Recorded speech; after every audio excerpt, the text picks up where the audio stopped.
So hello everyone, in this video we are going to cover the for loop with example in Golang. So I already write a sample code which I will be paste in our description section. So as you are aware of package main, so it's defined what this package is going to be executable. We also import the fmt module to do the println here. So here I am showing a four type of example in for loop. First one is the very simple I. So initially we define I equal to 1, and here we just add the condition like I uh, less than equal to 2, and we just printing. So first of all, when we run the for loop, similar to the another language, there are three main components: starting point, end point, and the increment. So this is the starting point. For loop need to start the loop from I is equal to 1, and this is the condition. So till this condition is true, it will be loop will be executed, and here we can also define the increment operation. So every time it's add 1 into the I value.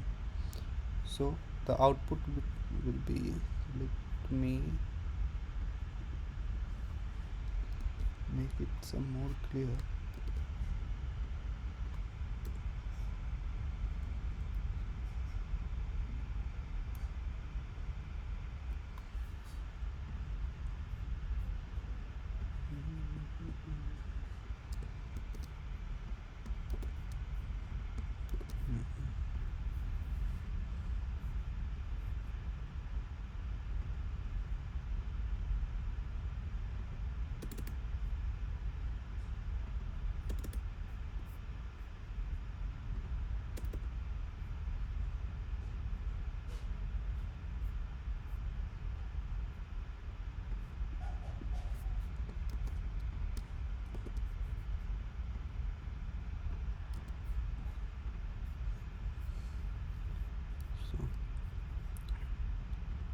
So if we run this program, it will show, see, 1 2 3. So initially, for starting from here, it's check the I value. I is less than equal to 3, yes, because we define it's 1, then it's go is print 1, and after that it will increase, it will add 1 into the current I value, so it will become 2 here. And in the next iteration, it's go there, 2 is less than equal to 3, yes, then it's print 2, and after that 2 plus 1 is equal to 3. Again for loop goes here, check I less than equal to 2, it's to yes, it's true, because I 3 is not less than, but yes, it's equal to 3. So again it's coming to inside the loop, it's print 3 and then exit. The second example, we define all the three parameter on a single line. Here I start from 7, print, this is the condition and this is the increment operation, like I will be start from 7, it will run till the time this condition will be true, and it will increment plus plus, that means j equal to, we'll be talking about the, it's same as the j plus plus equal to j plus 1. So it's increment to the current value of j. And if we, the output of this program, it's look like 7, 8 and 9. And the next example is this. So basically if I remove the break from here, so here we don't have any condition, so let's see what is happening.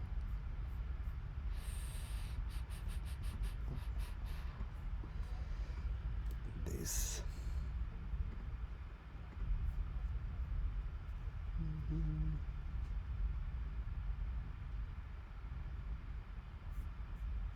Timeout running program, because it will be executed as a infinite, it will become a infinite loop. Everything is we don't define any condition, and everything will be everything is same here, so that's make considered as the infinite, and it's getting timeout. The same thing, if we remove this line from here, it will also become a infinite loop. Same for here, if we remove this line from here, it will be like a infinite loop. The next one, we are running the for loop, and also inside the for loop we can add the any condition or do perform any block. The next one is bit interesting. So first here we define the cards. So cards as cards variable, and this is the slice a b c, and the for key and value, and the slice is the range, so we define here range. So here we have first argument as the key, second as the value, and we can also print here key and value. If you try to just execute one and the output will be like 0a g 1b 2c, and you can also do this, but the first argument also always be key, not value, 0 1 2. So hope you will be understand this with you video. I am going to put everything in the example, the definition, description, everything inside the description, so you can copy this program and try to run by yourself. Thank you.